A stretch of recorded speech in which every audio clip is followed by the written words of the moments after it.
खबर आपको बता दें, पाकिस्तानी फौज पर दहशतगर्दों का बड़ा हमला। बीएलए ने किया 90 पाकिस्तानी फौजियों की हलाकत का दावा। मकामी जराए ने की 11 अफराद की हलाकत की तस्दीक।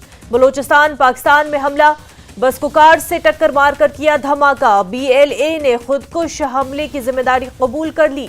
बीएलए ने पाकिस्तान में मचाई है दहशत।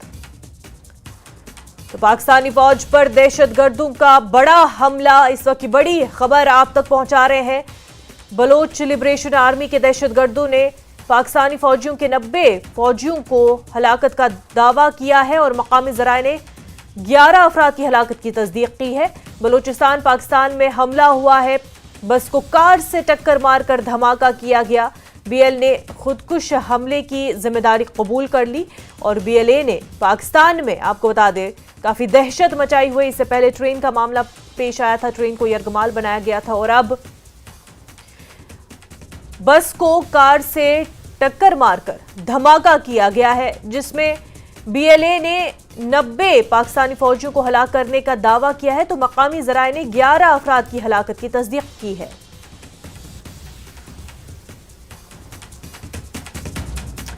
बड़ी खबर इस वक्त की आपको बता रहे हैं पाकिस्तान के हवाले से। बीएलए ने 90 पाकिस्तानी फौजियों की हलाकत का दावा किया। आपके टीवी स्क्रीन पर भी हम आपको 3 तस्वीरें दिखा रहे हैं। ये बस जिसकी कार से टक्कर हुई है और धमाका हुआ है, आप देख सकते हैं इस बस की हालत क्या हुई है। ये तस्वीरें जो हैं आपको हम पाकिस्तान की दिखा रहे हैं, जहां पर बलोच लिबरेशन आर्मी के दहशतगर्दों ने यह हमला किया है और हमले की जिम्मेदारी भी कबूल कर ली है।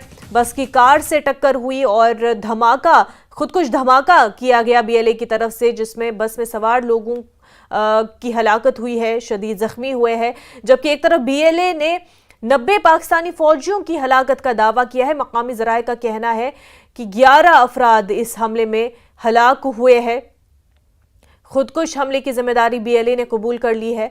बलोचिस्तान में काफ़ी ज़्यादा हसास मामला है, क्योंकि बलोच में भी जिस तरह से बीएलए सरगर्म है और लगातार पाकिस्तान के खिलाफ दहशतगर्दाना हमले करते आ रहे हैं। इससे पहले ट्रेन का हमला हमने देखा था, ट्रेन को यरगमाल बनाया गया था और अब बीएलए ने बस को कार से टक्कर मारकर खुदकुश धमाका किया है, जिसमें लोगों की जानें गई है। तो आपको बता दें कि बलोचिस्तान दरअसल पाकिस्तान से अलग होना चाहता है और बलोचिस्तान अलग मुल्क बनाना चाहता है। इस वजह से इस तरह के हमले हो रहे हैं। आज़ादी के लिए बलोचिस्तान ने तवील जद्दोजहद की है। वहीं आपको बता दें बीएलए 1947 से पाकिस्तान में लड़ रहे हैं, यानी बलोच लिबरेशन आर्मी जो है 1947 से ये सरगर्मियां जारी रखे हुए। बलूचिस्तान पाकिस्तान से क्योंकि अलग होना चाहता है और इस वजह से ये सरगर्मियां अंजाम दी जा रही है। बलूचिस्तान का मानना है कि वो एक अलग मुल्क के तौर पर रहना चाहते हैं और पाकिस्तान के साथ वो नहीं रहना चाहते हैं, आज़ादी चाहते हैं पाकिस्तान से। और उसी सिलसिले में 1947 में बीएलए कायम हुआ और 1947 से ही बीएलए सरगर्म है बलूचिस्तान में और पाकिस्तान के खिलाफ इस तरह की कार्रवाइयां करता आ रहा है। बीएलए बलूचिस्तान की सबसे नुमाया तंजीम है, आपको बता दें, जो लिबरेशन के लिए लड़ रहे हैं, पाकिस्तान से अलग होना चाहते हैं और अपना अलग मुल्क कायम करना चाहते हैं।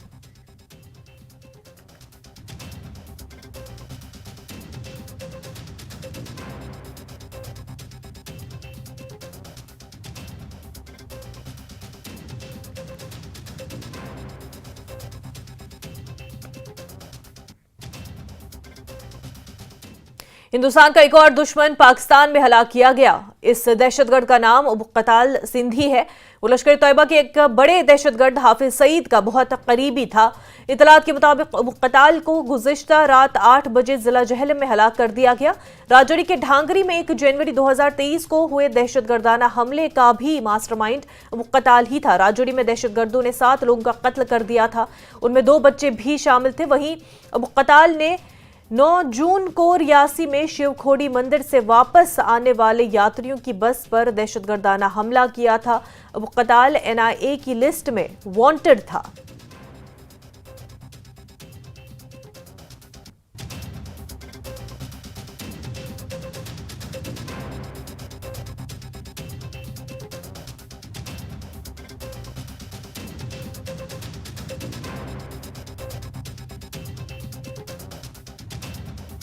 कताल ये एक आतंकी था, लश्कर तैयबा के हाफिज सईद का बड़ा करीबी है और इसी ने पिछले साल जून के महीने में श्रद्धालुओं से भरी हुई एक बस के ऊपर हमला किया था जिसमें 9-10 लोगों की मौत हो गई थी। इसी तरह भी हाल ही में एक मुफ्ती मारा गया था, वो भी आतंकी था और जो बलूचिस्तान लिबरेशन आर्मी के लड़ाकों की सटीक लोकेशन पाकिस्तानी आर्मी को देता था।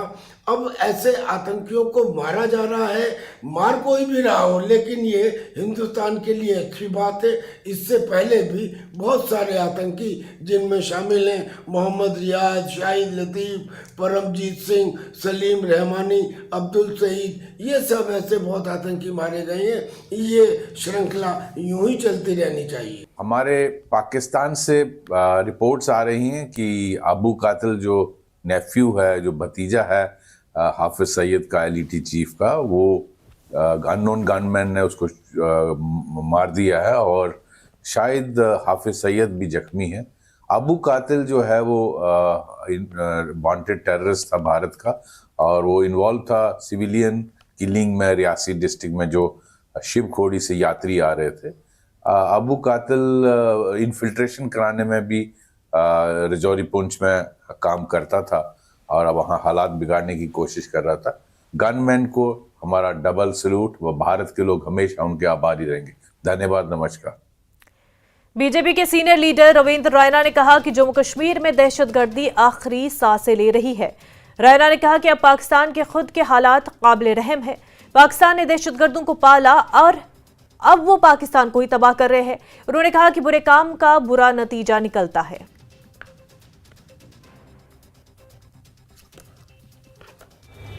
अबू कातिल जो कि लश्कर तैयबा का एक खूंखार आतंकवादी माना जाता है, ऐसी रिपोर्ट्स आ रही है कि पाकिस्तान के कब्जे वाले जम्मू कश्मीर में अबू कातिल को मार गिराया गया है। अबू कातिल रियासी में आतंकी हमले का वो मास्टरमाइंड था जिसने यात्रियों की बड़ी बस को निशाना बनाया और उसने बेगुनाह लोगों का कत्ल किया। रजौरी पुंछ में बहुत सारे आतंकी हमलों का भी वो मास्टरमाइंड रहा है। अंतोगत्वा जिसके हाथ खून के से रंगे होते हैं, जो बेगुनाह लोगों के कत्ल के गुनाहगार हैं, उनको कानून तो कार्रवाई करता है लेकिन ऊपर वाला भी ऐसे लोगों को सजा देता है। बेगुनाहों का कत्ल एक बहुत बड़ा जुल्म गुनाह है। अबू कातिल जो है वो एक खूंखार आतंकवादी लश्कर तैयबा का माना जाता रहा है। ऑपरेशनल कमांडर माना जाता था वो लश्कर का, खासकर रजौरी पुंछ के एरिया में, और उसको मार गिराया गया है, ऐसी जानकारी आ रही है। आज आतंकवाद अपनी अंतिम सांसें गिन रहा है। आज खुद पाकिस्तान का हाल देख लीजिए। पाकिस्तान के कब्जे वाला जम्मू कश्मीर हो, कराची, लाहौर, इस्लामाबाद हो, हर जगह आतंकवाद का साया मंडरा रहा है। नेशनल कॉन्फ्रेंस की तर्जुमान इफ्रा जान ने रिजर्वेशन पॉलिसी को माकूल बनाने पर एनसी के मौक़िफ़ को वाज़ेह किया। इफ्रा ने कहा कि उनके पास अब भी वक्त है और कुछ सियासतदान तुलबा में कन्फ्यूजन पैदा कर रहे हैं। उन्होंने कहा कि भर्तियों में रिजर्वेशन के पेचीदा मामले की जांच के लिए तश्कील दी गई। काबीना की ज़ीली कमेटी को अपनी रिपोर्ट मुकम्मल करने के लिए 6 माह की टाइमलाइन दी गई है।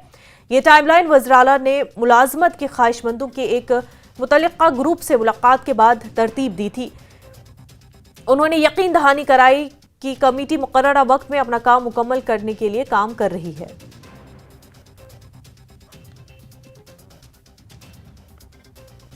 आपने देखा कि कुछ महीने पहले ही एक सब कमेटी फॉर्म की गई थी यहाँ पर सीएम उमर अब्दुल्ला की तरफ से रिजर्वेशन इशू को लेके, और वहीं पर कल असेंबली में जब सवाल पूछा गया था उसका जवाब दिया गया था।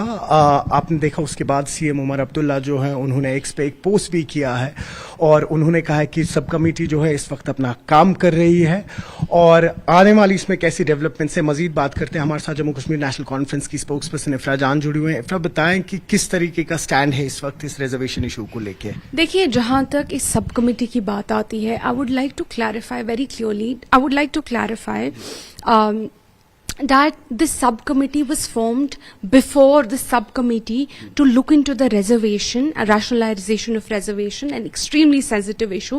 This was formed before, way before the students had met Umar Abdullah Sahab. When the subcommittee was formed, initially there was no timeline. Initially there was no timeline within which the subcommittee was supposed to submit its report.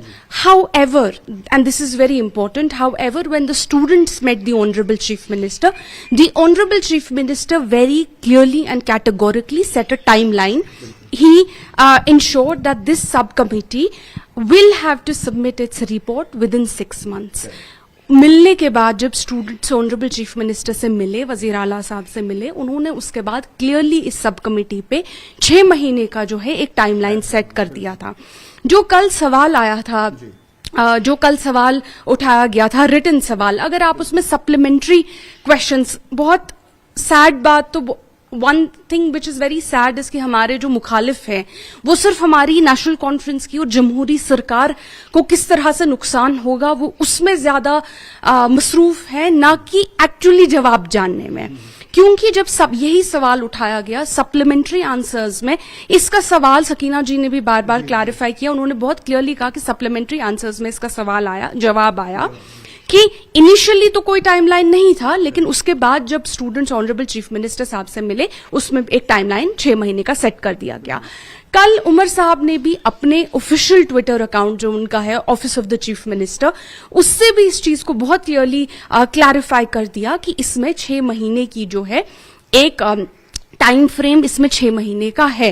तो अगर उमर साहब बार बार बोल रहे हैं एक 6 महीने का time frame है, वो बार बार यकीन दिला रहे हैं, हम आपको बार बार यकीन दिला रहे हैं, मुझे समझ नहीं आ रहा क्यों कुछ रूमर मॉन्गर्स जो हैं, क्यों अफवाहबाजी जो है उसको बढ़ावा दिया जा रहा है।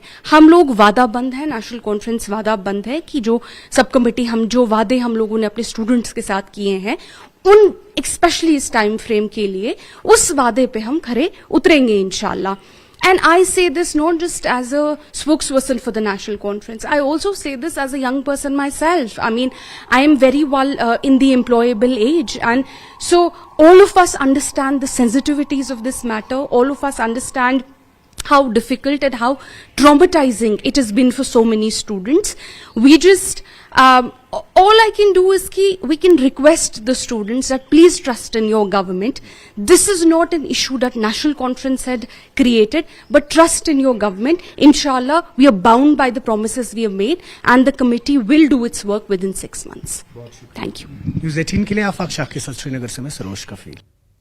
साबिक एमएलए शांगस पीरजादा मंसूर और साबिक एमएलसी यासिर रेशी ने आज पीपल्स डेमोक्रेटिक पार्टी में वापस शमूलियत इख्तियार कर ली है। पीडीपी सदर महबूबा मुफ्ती की मौजूदगी में श्रीनगर में वाक़ पार्टी हेडक्वार्टर में दोनों ने दोबारा पीडीपी में शमूलियत इख्तियार की। कई दीगर सीनियर लीडरान भी मौजूद थे। ये जनूबी और शुमाली कश्मीर में पीडीपी के लिए एक अहम पेशरफ्त मानी जा रही है। न्यूज़ 18 के साथ अभी जुड़े हुए हैं पीर मंसूर हुसैन, जिन्होंने आज ही पीडीपी ज्वाइन किया। हम कह सकते हैं कि घर वापसी हुई है आज उनकी। मजीद बात करते हैं तो किस तरह से देख रहे हैं आप ये जो पीडीपी में आपकी आज वापसी हुई है? देखिए, मैं इसको वापसी नहीं बोलूंगा, मैं जन्मा हूँ पीडीपी में। फ्रॉम द वेरी, जिस दिन पीडीपी बनी है, अभी इंसेप्शन, जिस दिन नाम इसका पीडीपी रखा, उस दिन से तो मैं पीडीपी हुई हूँ। फिर एक भूचाल आया जिसमें हमारा सब कुछ लुट गया। उसमें जहाँ 370 नहीं रहा, 35A नहीं रहा, जहाँ हमारा झंडा नहीं रहा, हमारा आयन नहीं रहा, वहाँ इंसानों का भी तितर बितर बहुत हद तक हुआ। तो मुझे भी 2-3 साल में बाहर रहा अपने घर से, वापस अपने घर में ही सबको सबसे ज्यादा अच्छा अपना ही घर लगता है। तो कभी भी बेटा बेटी, कभी साल 2 साल, कभी मैं इंसान माँ बाप से भी रूठ के 10 दिन वहां जाता है, वापस तो घर ही आता है। तो मेरे लिए कोई नया, मतलब मैं कोई मैंने किसी को वो माला नहीं पहनाने दी। यार मुझे कोई ऐसा कुछ नहीं, पीडीपी में जन्मा हूँ और इंशाल्लाह जब तक जिंदा हूँ तो पीडीपी में हूँ। बस एक और सवाल लूंगा आपसे। पीडीपी की सदर महबूबा मुफ्ती भी थी, वहाँ तमाम सीनियर लीडर्स थे। कोई नई जिम्मेदारी जो आपको दी जाएगी, स्पेशली साउथ कश्मीर का रोल कोई? नहीं, वो थोड़ी ये जिम्मेदारी, मैंने तो जब मैं मुलाजिम था तब पीडीपी था, मुझे कौन सी जिम्मेदारी थी तब। मामला है काम करने का, काम करेंगे इंशाल्लाह, we will rebuild it brick by brick and we will make it. जो अल्टरनेटिव लोगों ने बनाया, दोबारा यही एक अल्टरनेटिव है और कोई अल्टरनेटिव नहीं। बहुत शुक्रिया। न्यूज़ 18 के लिए आफाक शाह के साथ श्रीनगर से सरोज कफील। डीडीसी काउंसिल कुपवारा ने नाकिस तरक्याती मंसूबे पर जिला इंतजामिया को तनकीद का निशाना बनाया और तहकीकात का मुतालबा किया। ज्यादातर फंड्स जाया होने के खतरे और अहम प्रोजेक्टों में ताखीर का सामना डीडीसी चेयरमैन इरफान पंडित समेत तमाम मेंबरान जिला इंतजामिया के रवैये से नाला है। इरफान पंडित समेत तमाम मेंबरान जिला इंतजामिया पर तनकीद कर रहे हैं। उन्होंने इल्जाम आयद किया कि तामीराती प्रोजेक्टों की अमल आवरी को लेकर जिला इंतजामिया संजीदा नहीं है और इसके बायस बड़े पैमाने पर फंड्स जाया हो रहे हैं। आप सरकार को कोशिश करें डिफेंड करने की, लेकिन कल जो मार्च का सेशन खत्म होगा उस पर आपको फिर पूछताछ होगी लोगों की तरफ से भी। ये क्या आपको लग रहा है कि बाकी जो तामीराती काम है वो मुकर्रर वक्त के अंदर मुकम्मल होंगे?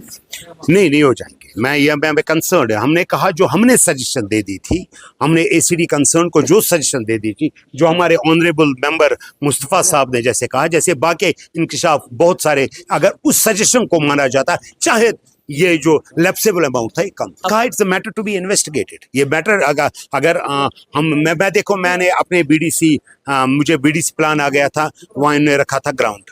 मैंने पहले उसी दिन कहा ये ग्राउंड नहीं हो जाएगा because the area has been occupied by police department ने ले लिया, लेकिन उसके बावजूद भी उस प्लान को डाला गया। वो 25 लाख रुपया तो लैप्स आ गए। लोग तो कहेंगे ही कि आप लोगों की कोताहियों की वजह से ये हो रहा है, but it's not we only, it's the administration as well. There are some officers, I think a probe should be set for them. तो उन पता होना चाहिए कि ये पैसा क्यों लैप्स हुआ, और जो भी रिस्पॉन्सिबल होगा मेरे ख्याल से, if it is a DDC, मतलब if it is a public representative, strict action should be taken against everyone. I think बिल्कुल सही बात है, और ये पहली बार नहीं हो रहा है। पिछले कई सालों से मैं भी देख रहा हूँ कि हर साल काफ़ी सारा पैसा जो है वो लैप्स हो जाता है। सिर्फ इस लेवल पे इंक्वायरी की ज़रूरत नहीं है, एक जो है मैक्रो लेवल पे एक मैं कहूँगा कि बहुत कॉम्प्रहेंसिव जो है इंटरवेंशन की ज़रूरत है। कुलगाम में वेशा नाला से एक और लाश बरामद हुई और मुमकिना तौर पर ये लापता खानाबदोश शख्स की है। जनूबी कश्मीर के जिला कुलगाम के मुभान इलाके में वेशा नाला से एक और लाश बरामद हुई। शुबा है कि ये लाश खानाबदोश की है जो 13 फरवरी से लापता था। पुलिस ने मौके पर पहुंचकर शिनाख्त समेत जरूरी कानूनी कार्रवाइयां शुरू कर दी हैं। ये बाजियाबी इसी मकाम पर चंद रोज कबल रियाज अहमद बजाद की लाश मिलने के बाद हुई।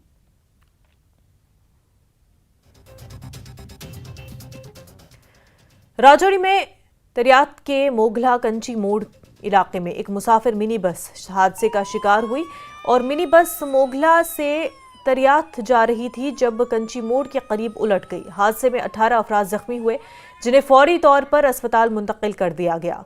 पुलिस ने मामले की तहकीकात शुरू कर दी है। 4 शदीद जख्मियों को जीएमसी राजौरी रेफर किया गया। दीगर जख्मियों को सुंदरबनी के सब डिस्ट्रिक्ट अस्पताल में दाखिल कराया गया है। सर कोई कहने की बात नहीं, बारी में भी लोग थे और अंदर भी जितना है पूरा भरा हुआ, मतलब ओवरलोड थी गाड़ी ओवरलोड थी। गाड़ी तेज चल रही थी और ओवरलोड थी गाड़ी। यहाँ जैसी गाड़ी यहाँ आई है उसको एक्सीडेंट हो गया, एक पलटा के पार हो गया तो सब हम नीचे हो गए। तब बहुत मुश्किल से हम निकले उनको, मगर जो गाड़ी है ओवरलोड गाड़ी बहुत।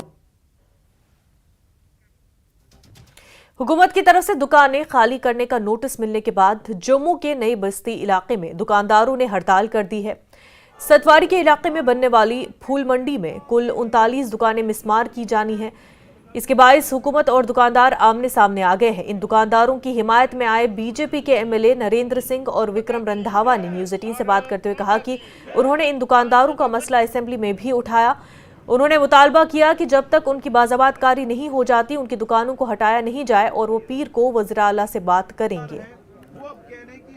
मकान के बदले दुकान दो।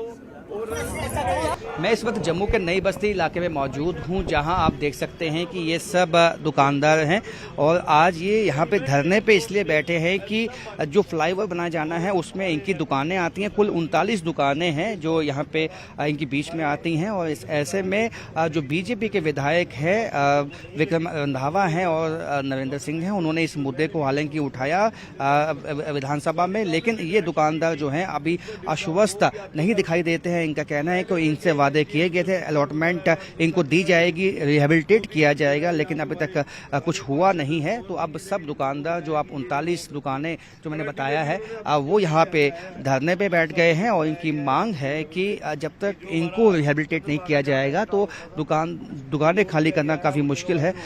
सर, आपकी तरफ से हालांकि ये मुद्दे को उठाया गया 0 ओवर में, क्या आश्वासन इनको देंगे आज आप पहुँचे? ऐसा कि तैयारी करनी चाहिए थी, उसके बाद स्टेट एडमिनिस्ट्रेशन के साथ इनके हाथ में पकड़ा, यहाँ के दुकानदारों का एग्रीमेंट हुआ आपका हो गया। और जब लास्ट एग्रीमेंट था मैं और पवन जी उसमें थे और सारे दुकानदार उसमें थे, लेकिन कहीं ना कहीं इन लोगों ने भी कम्प्रोमाइज किया कि हम ज्यादा जिद पे नहीं आना उसमें यही कहा गया था कि इनको अल्टरनेट जगह के ऊपर एडजस्ट किया जाए। अल्टरनेट जगह इनको दिखाई गई, 4-5 जगह थी जम्मू में जहाँ दिखाई गई। उसके बाद अल्टीमेटली एडमिनिस्ट्रेशन ने कहा कि हम इनको चंद्रबागा में वहाँ जगह दे देंगे। दुकानदार खुद गए, उन्होंने जगह को देखा, उन्होंने एग्री किया। अब मसला यही था कि भाई वहाँ इनको जगह अलॉट कर दें और ये यहाँ से माइग्रेट कर जाते। ये तो खाली करने के लिए तैयार थे, वो प्रोसेस ही चल रहा था। इतनी देर इनको नोटिस इशू कर दिए गए कि भाई आप ये खाली करो विदिन 1 वीक। इसीलिए हमने असेंबली में भी कल प्रोटेस्ट किया था, जब सरकार ने कमिटमेंट की हुई है कि हम उनको अल्टरनेटिव एडजस्ट करेंगे, इनको वहाँ लैंड दो। और वहाँ इन्होंने ऑप्शन दी थी कि इस शॉप्स को सरकार बनाए या फिर आप बनाओ। इन्होंने कहा था खुद हमें मैप दे दो, हम स्पीड अप करके अपनी अपनी शॉप जल्दी तैयार कर देंगे। और वो फाइल ऑफिसरों के प्रोसेस में फंसी हुई थी, इनको नोटिस दे दिया। हम यही कहना चाहते थे, 2 दिन पहले मैं सीएम से मिला था, मैंने एडमिनिस्ट्रेशन से बात की थी, मैंने कहा था इस प्रोसेस को स्पीड अप करो। तो हमारा यही था कि इनको पहले जगह अलॉट करो, उसके बाद दुकानें खाली करने के लिए खुद वॉलंटरी तैयार है। इतना ही बस इशू है। इमीडिएटली जो प्रोसेस में उस सिस्टम को स्पीड अप करो, इनको लैंड दो और इसे चले जाएं। इतना अब इनको नोटिस इशू कर दिए गए हैं, 7 दिन का वक्त दिया गया है, क्या मांग रखेंगे? ऐसा है कि इन्होंने नोटिस इशू किया, तभी हमने विधानसभा में ये इशू को खड़ा किया। तो अभी सीएम साहब बाहर थे, मंडे को आएंगे, कल आएंगे, कल असेंबली में उनसे कहेंगे कि इनकी प्रोसेस को स्पीड अप करके इमीडिएटली इनको जगह लाना। हमारा यही इशू और ये छोड़ के चले जाए। तो जो विधायक हैं बीजेपी का, उनका कहना है कि सीएम उमर अब्दुल्ला से बातचीत की जाएगी और उनसे जो है इस पे डिस्कस किया जाएगा और उनको कहा जाएगा कि स्पीड अप किया जाए जो इनको रिहेबिलिटेट करना है उसको, और ताकि ये जो दुकानदार हैं इनकी रोजी रोटी जो है इन्हीं दुकानों से चलती है, इनकी रोजी रोटी पे कोई भी इम्पैक्ट ना आए, उसके लिए जो बीजेपी विधायक है वो इन जो दुकानदार हैं उनके समर्थन में आ चुके हैं। कैमरामैन सर्वे भट्ट के साथ राजेंद्र, न्यूज़ 18 जम्मू। कश्मीर में गुज़िश्ता चंद दिनों से खास तौर पर पहाड़ी इलाकों में खासी बर्फबारी हुई है। जोजिला पास पर शदीद बर्फबारी हुई, इसकी वजह से सड़क पर बर्फ की मोटी परत जमा हो गई है।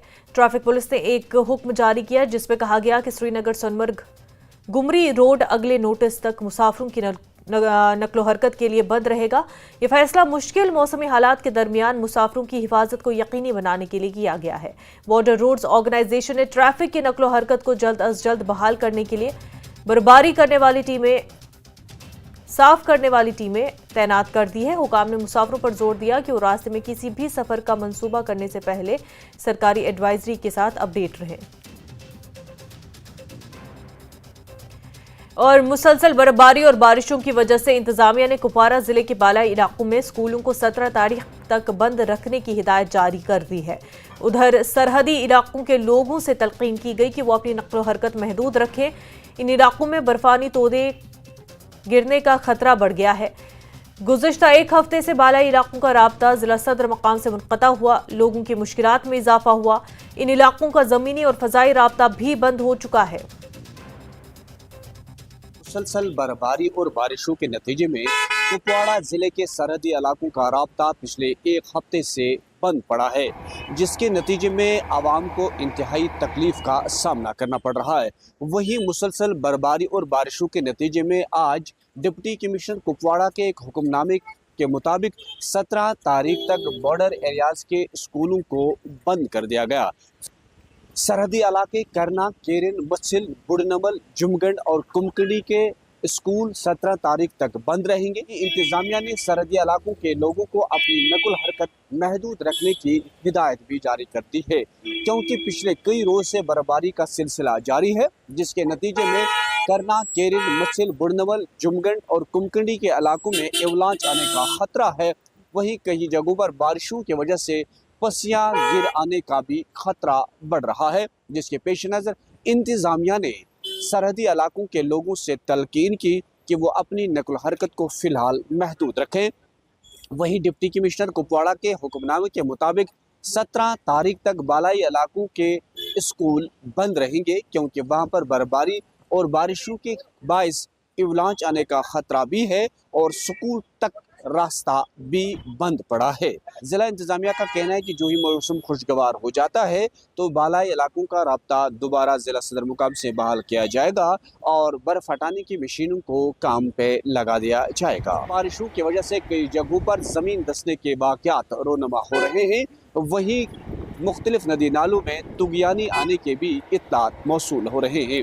कुल मिलाकर हम ये कहेंगे कि पिछले एक हफ्ते से लगातार बारिशें और बर्फबारी की वजह से सरहदी इलाकों का राब्ता जिला सदर मुकाम से मुनक़ता हो चुका है। बीकन हुकाम और जिला इंतजामिया का कहना है कि जो ही मौसम खुशगवार हो जाएगा तो बर्फ हटाने की मशीनों को काम पे लगा दिया जाएगा और सरहदी इलाकों का राब्ता दोबारा जिला सदर मुकाम से बहाल किया जाएगा। नेटवर्क 18 के लिए याह्या सुल्तान। हालिया बारिश से जिला पुलवामा के सेरनू वगे मोहल्ले में जमीन खिसकने से राब्ता सड़क को नुकसान पहुंचा है। सेरनू वगे मोहल्ले से गुजरने वाले नाले में बारिश के सबब पानी का बहाव काफी ज्यादा बढ़ जाने से जमीन खिसकने के वाकयात रोनमा हुए। इससे मकामी आबादी में तशवीश पैदा हुई है। मकामी आबादी का कहना है कि नाले पर कुछ साल कबल एक ही तरफ हिफाजती बांध तामीर किया गया, जबकि दूसरी तरफ नाले पर बांध न होने से जमीन खिसकने लगी। मकामी आबादी ने डीसी पुलवामा से मुदाखलत करने की अपील की है।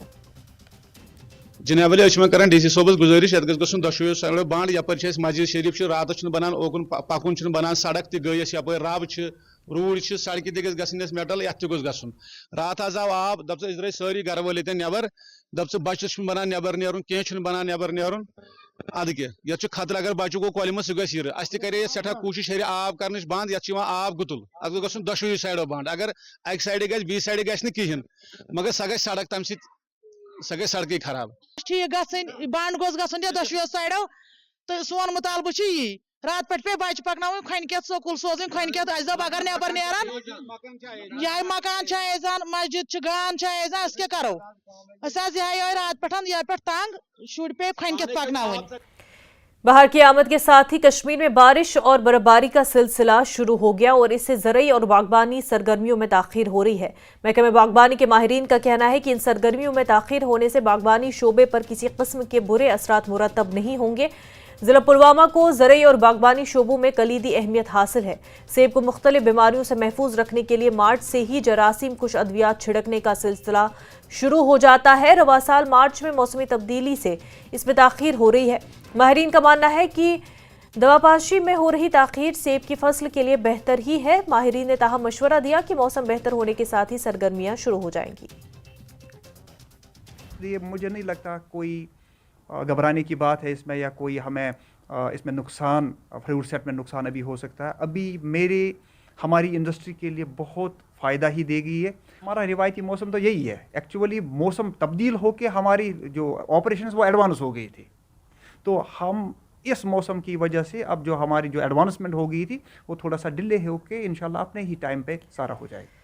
बर्फबारी ने गुलमर्ग की खूबसूरती में चार चांद लगा दिए हैं और इस बीच सयाह गुलमर्ग में ताज़ा बर्फबारी से खूब लुत्फानंदोज होने के लिए बड़ी तादाद में पहुंच रहे हैं। गुलमर्ग में ताज़ा बर्फबारी के बाद दिलकश नज़ारे देखे जा रहे हैं। इलाके में काफ़ी मिकदार में बर्फ जमा हो गई। सयाहों ने काफ़ी खुशी का इजहार किया। एक ऐसी जगह है जो सबसे खूबसूरत है, चाहे और भी जगह घूमें मगर कश्मीर जैसा नज़ारा इनको नहीं मिलेगा। इसलिए मैंने इनको घर से मनाया, मैंने बोला चलो कश्मीर चलते हैं, आपको पूरी जन्नत दिखा के लाता हूँ। जन्नत लग रही है पूरी, बहुत ही बेहतरीन। अभी थोड़ा दिन और रुकेंगे और एंजॉय करेंगे यहाँ पे, और बहुत ही बेहतरीन स्नोफॉल देखने को मिला है अपने को, और बहुत ही बेहतरीन नज़ारा हमारे पीछे है। बहुत अच्छा लग रहा है यहाँ आकर, जाने का मन नहीं कर रहा पर जाना पड़ेगा। बहुत मन कर रहा है यहाँ रहने का, यहाँ छाले मारने का, खेलने का, कूदने का। जन्नत है, पूरी जन्नत। बहुत मज़ा आ रहा है। मैं तो कहता हूँ सब आएँ, इंजॉय करें। कुदरत का अलग नज़ारा है, अलग ही व्यू है। एक बार तो मतलब आओ, चाहे जो मर्जी करके आओ। बहुत अच्छा लगा है कश्मीर पे आके। बस I love Kashmir, I love Kashmir, I love Kashmir. ये जो खूबसूरत वादियाँ यहाँ पे हैं, इन वादियों से लुत्फ़अंदोज़ होना और ये हर एक की दिल की तमन्ना होती है। इसलिए ये कहते हैं कि जो कश्मीर नहीं आए और वो कहीं नहीं गए और उसने कुछ नहीं देखा, और ये ज़रूर कहते हैं कि लोगों को वो कश्मीर आए, गुलमर्ग आए और ये हसीन वादियों में का जो नज़ारा है और उस नज़ारे से लुत्फ़अंदोज़ हो सके। न्यूज़ 18 जम्मू कश्मीर के लिए मैं गुलमर्ग से मुनीर हुसैन होगा। गर्मियों की शुरुआत के साथ ही माता वैष्णो देवी के दर्शन के लिए अकीदतमंदों की एक बड़ी तादाद कटरा पहुंच रही है। बढ़ती भीड़ के पेश नज़र श्राइन बोर्ड ने सहूलियात को मजीद बेहतर बनाया है ताकि यात्रियों को किसी किस्म की परेशानी का सामना न करना पड़े। यात्रा के दौरान सिक्योरिटी के सख्त इंतजाम किए गए हैं, जबकि बैटरी कार और हेलीकॉप्टर सर्विसेज भी मुकम्मल तौर पर फाल है।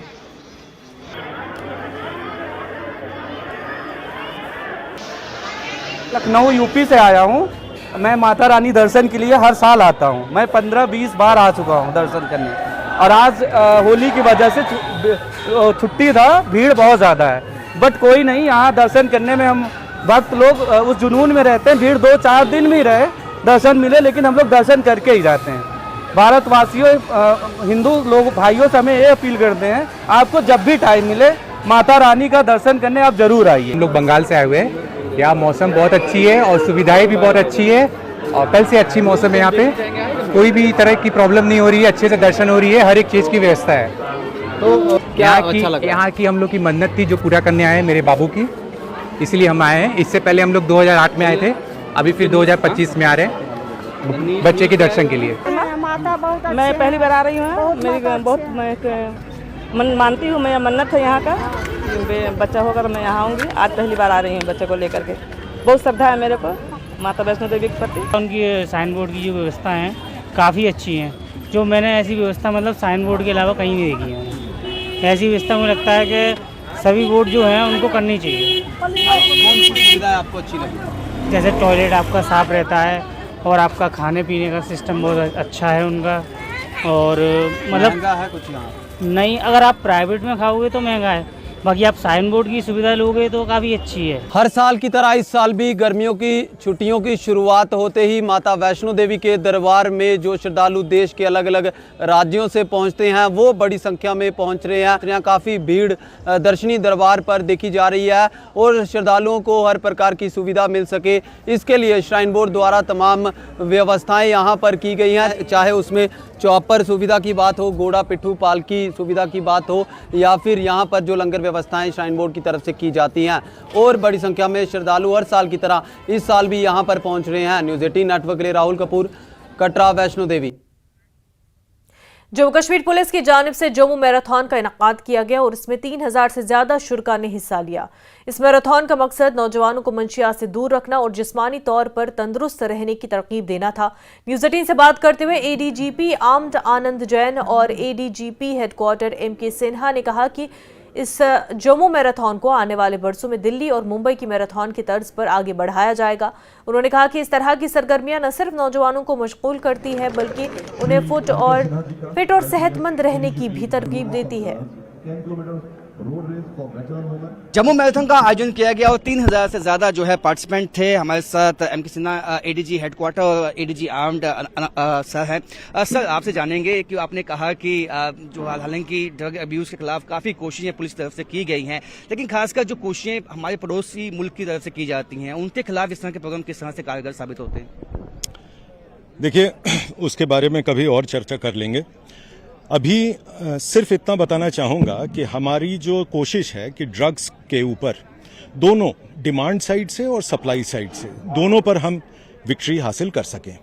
तो ये जो पहल है ये है डिमांड साइड का, कि हमारे जो बच्चे इस नशे से के लत में फंस जाते हैं उनको नशे के लत की तरफ हम बढ़ने ही ना दें, उनमें एक हेल्दी कॉम्पिटिटिव स्पोर्ट्स का एक वो इनिशिएटिव लेकर और उनको स्पोर्ट्स की तरफ अट्रैक्ट करें, ना कि जो लेजीनेस, जो बोर्डम आता है यूथ में जिससे वो नशे की तरफ जाता है, उससे बचाने की कोशिश है।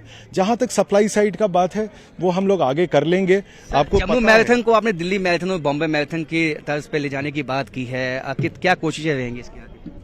बहुत सारी कोशिशें, जैसा आपने देखा, मुझे इसका इल्म नहीं था, लेकिन आज जब मैंने देखा कि यहाँ पर यूपी से बच्चे, पंजाब से बच्चे आकर मेडल्स ले गए और विनर्स हैं, तो ये साफ तौर पे दर्शाता है कि हमारा जो मैराथन का मैसेज है वो बाहर भी जम्मू कश्मीर के पहुंच चुका है। मैं चाहूँगा कि आपके जरिए, आपके चैनल के जरिए जो हमारे विनर्स हैं ये हमारे ब्रांड एम्बेसडर्स बने और जम्मू मैराथन को नेशनल मैराथन कैलेंडर पे एक उसका डेट मुकर्रर हो जाए। सर, यूथ को एंगेज किया गया इसमें, काफ़ी हद तक यूथ भी काफ़ी उत्साहित दिखे इसमें। 3000 के आसपास यूथ ने इसमें पार्टिसिपेट किया है और जैसा आपने देखा तो 5 वर्ष से लेकर 65 वर्ष तक और 70 वर्ष तक भी जो है लोगों ने पार्टिसिपेट किया है, तो काफ़ी उत्साह रहा है सब में और एक संदेश भी इससे गया है कि जो नशे की लत से इनसे दूर रहें। आगे इसको और ज़्यादा बढ़ाया जाए इसके लिए क्या? इसको और बेहतर किया जाएगा। बहुत बहुत शुक्रिया। तो जम्मू मैराथन बहुत ही कामयाब रहा आज और ये कहा गया है कि इसको आगे ले जाया जाएगा। जिस तरह से दिल्ली मैराथन और मुंबई मैराथन करवाया जाता है उसी पैटर्न पे इसको आगे आयोजित किया जाएगा। कैमरामैन साबिर भट्ट के साथ राजेंद्र, न्यूज़ 18 जम्मू।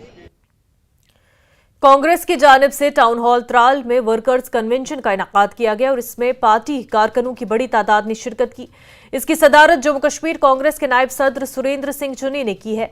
इसमें नौजवान लीडर मनप्रीत सिंह, शोएब मागरे और दीगर मौजूद थे। पार्टी लीडरान और कारकुनों ने मुख्तलिफ अमूर पर तबादला ख्याल किया।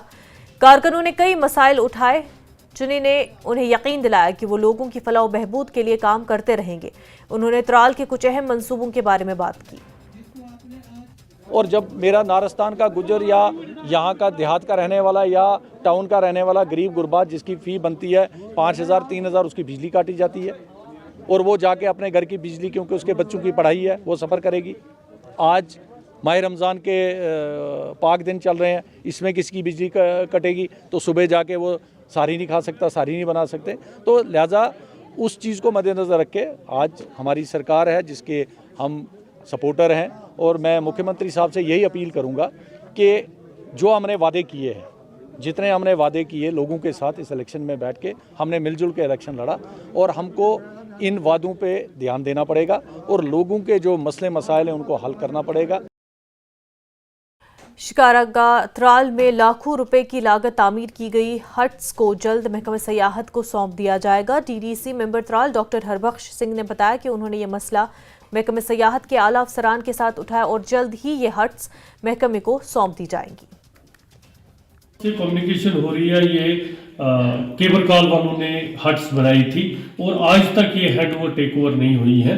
और जहां तक मैंने इस पे कम्युनिकेशन की, डायरेक्टर हेल्थ, जो डायरेक्टर टूरिज्म है उनसे मिले, गवर्नर साहब से मिले, जितने भी एडमिनिस्ट्रेटिव सेक्रेटरीज हैं, आज तक 3 सेक्रेटरीज तब से चेंज हो गए, उनसे भी मिले, आपके थ्रू भी बात हुई, आप लोगों ने भी इस पे रिपोर्ट किया और कुछ समझ नहीं आ रहा। लेकिन लास्ट मीटिंग जो मेरी डायरेक्टर साहब से हुई, डायरेक्टर टूरिज्म साहब से हुई, तभी उन्होंने एक कम्युनिकेशन की जो मैं आपको शेयर भी कर सकता हूं। उसमें इन्होंने जो टूरिस्ट ऑफिसर जिसको त्राल भी आता है उनको एक चिट्ठी लिखी कि हमें फाइनल रिपोर्ट दी जाए ताकि हम इस पे फर्दर प्रोसेस करें कि अगर कहीं पैसे का कुछ कमी रहती है ठेकेदार के साथ, तो ये मुझे उम्मीद है कि ये बजट सेशन खत्म होते ही, जो ये नया मार्च के बाद हमारा बजट सेशन खत्म होगा, तो इसके बाद ही त्राल वाली हटों पे हैंडओवर टेक ओवर वाला प्रोसेस शुरू होगा।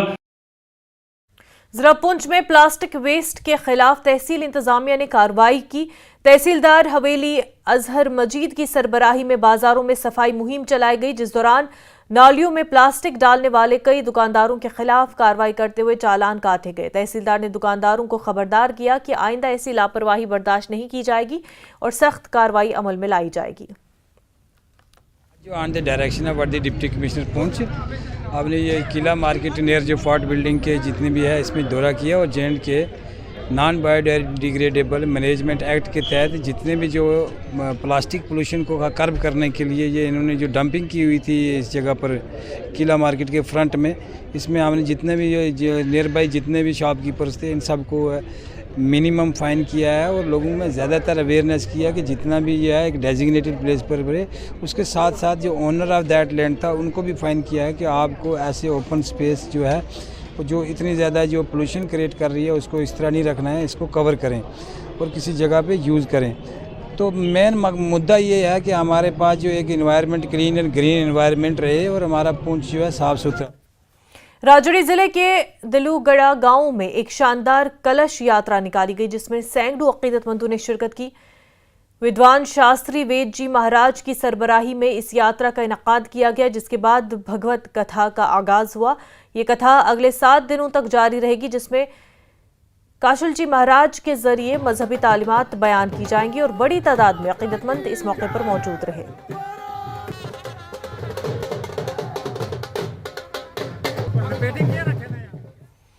ईद के बाद क्रिकेट का जबरदस्त मेला सजने वाला है, क्योंकि बीपीएल सीजन 11 के आगाज का बाज़ाब्ता ऐलान कर दिया गया है। चीफ ऑर्गेनाइजर दानिश फारूक मीर ने मीडिया से बात करते हुए इस बड़ी खबर का इंकशाफ किया, जिससे क्रिकेट शायकीन में जोश खरोश की लहर दौड़ गई है। दिनों रात के इस दिलचस्प इवेंट में बेहतरीन खिलाड़ी और टीमें हिस्सा लेंगी और क्रिकेट मद्दा एक सनसनीखेज टूर्नामेंट देखने के लिए बेताब है।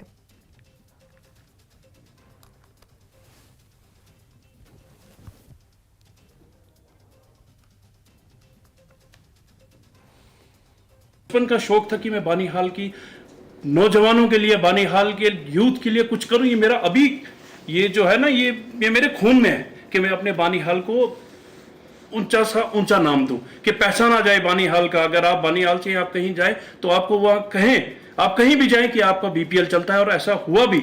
अल्हम्दुलिल्लाह हमने बहुत कामयाबी पाई बीपीएल में। लेकिन आपने भी देखा होगा कि हमें कभी अवार्ड नहीं दिया गया, कभी भी किसी की तरफ से। बीपीएल एक बच्चे को भी आप कहेंगे ना, पूछेंगे कि यहाँ पे कौन सा टूर्नामेंट चलता है, कौन सा ये होता है, वो बीपीएल ही आपको कहेगा। लेकिन आपने कभी देखा कि बीपीएल को किसी तरह का कोई अवार्ड मिला? ये हाई सेकेंडरी स्कूल का ग्राउंड जो है, मुझे लगता है ये ऑस्ट्रेलिया का ग्राउंड है, मुझे लगता है इंग्लैंड का ग्राउंड है। मैं खुश हूँ, इस ग्राउंड ने मेरे को बहुत नाम दिया है, बहुत शोहरत दी है अल्हम्दुलिल्लाह। इसीलिए मैं चाहता था कि ये ग्राउंड बचे, और वो आपको पता है वहाँ पे एक स्टेज बना दिया गया। तो ऐसी चीज़ों के लिए जो है लोगों को सपोर्ट करना चाहिए। पुलिस और अवाम के दरमियान ताल्लुकात को मजबूत बनाने की कोशिश में बारामूला की पटन पुलिस ने सिविक एक्शन प्रोग्राम के बैनर तले स्पोर्ट्स बेलेंट पलहालन में वॉलीबॉल टूर्नामेंट का इनकाद किया और इफ्तिताही तकरीब में एसडीपीओ पटन शाहजहां चौधरी ने किरदार की तामीर की और जिस्मानी तंदुरुस्ती को फ़रोग देने में खेलों के अहम किरदार पर जोर दिया। उन्होंने नौजवानों को तामीरी और पैदावारी सरगर्मियों में शामिल करने और मंशियात के इस्तेमाल जैसी बुराइयों से दूर रखने के इक़दाम के मकसद से रोशनी डाली। टूर्नामेंट का बाज़ाब्ता इफ्तिताह एसडीपीओ पटन शाहजहां ने एसएचओ पटन मोहम्मद सलीम और बुजुर्ग शहरियों की मौजूदगी में किया। तो ये उनके लिए मेरा यही पैगाम है कि वो ड्रग्स से दूर रहें और अपनी एनर्जी जो है इस तरह की पॉजिटिव चीज़ों में इस्तेमाल करें, ताकि वो ड्रग की इस मंशियात के इस नशे से जो है वो अपने आप को बाहर रखें और सोसाइटी के लिए एक बेहतर फर्द बन के सामने। यहाँ पे पुलिस ने टूर्नामेंट निकाला है, हम शुक्रगुजार है एसडीपीओ साहब, एसएचओ साहब, डीओ साहब के, उन्होंने इनिशिएटिव यहाँ पे दिया है। ये बहुत ही हमारी फख्र की बात है, उन्होंने यहाँ पे इनिशिएटिव दिया है, क्योंकि आजकल जो ड्रग्स में मुलविस हो रहे हैं लोग, वो ड्रग्स यहाँ पे आजकल ज़्यादातर बहुत उरूज पर पहुँचा है। तो हम शुक्रगुजार हैं इनके, इन्होंने इनिशिएटिव दिया है, तो लोग यहाँ पे बिजी रहेंगे सपोर्ट्स के साथ। शिवखोड़ी दहशतगर्दाना हमले के मास्टरमाइंड की पाकिस्तान में हलाकत पर श्री माता वैष्णो असेंबली हल्के से बीजेपी के एमएलए बलदेव राज शर्मा का कहना है कि बस ड्राइवर और कंडक्टर उनके हल्के से हैं और शहदा के अहल खाना अब मुतमईन महसूस कर रहे हैं। उन्होंने कहा कि जम्मू कश्मीर में सयाहत दिन ब दिन बढ़ रही है और अब बाकी मानदा दहशतगर्दी भी जल्द खत्म हो जाएगी। सीधी सी बात है, जैसी रिपोर्ट्स हैं कि जो ढांगरी का इंसिडेंट हुआ था, सिविलियन की किलिंग हुई थी, और ख़ास तौर पे जो हमारे शिवखोड़ी का रास्ता है कंडा के पास, जहाँ पे जो पिछले 9 जून को वहाँ पे इंसिडेंट हुआ था जिसमें 10 लोग तो शहीद हो गए थे, 32 लोगों को बचाया था वहाँ के ड्राइवर जो गाड़ी का था और कंडक्टर, और वो मेरी कंस्टिट्यूंसी के थे दोनों के दोनों। ये वो उसका जो मास्टरमाइंड था, वो आज रिपोर्ट्स हैं कि उसको मार दिया गया है, और ये हाल इनका यही होगा। जो आपने कहा है, जो करेगा वैसा भुजेगा, वही उसी का फल मिलेगा। और ये मैं धन्यवाद देना चाहता हूँ सेंट्रल सरकार को, खास तौर पे यहाँ के एलजी महोदय के, जिनके पास लॉ एंड ऑर्डर है। और आने वाले वक्त के अभी की बात अगर मैं कहूँ तो बहुत एक नकेल जो कसी हुई है इन पे, और इनको जो सख्ती के साथ कुचला जा रहा है, ये इसके लिए मैं धन्यवाद देता हूँ। एलजी महोदय को भी देता हूँ, पुलिस डिपार्टमेंट को भी देता हूँ कि आने वाले वक्त में ये जो वारदातें हुई है पिछली, इनका हिसाब हो रहा है। और जो JNK जम्मू कश्मीर है वो खुशहाली की तरफ, डेवलपमेंट की तरफ बढ़ रहा है, उसका परिणाम आपके सामने है। 2,36,00,000 लोग, चाहे वो कश्मीर में जाएं, चाहे वो 1 करोड़ माता वैष्णो देवी के दर्शन को जाएं, चाहे वो शिवखोड़ी के धाम के लिए 25 लाख जाएं, ये इसी बात का लेखा जोखा है कि यहाँ पे सारी चीज़ें ठीक हो चुकी।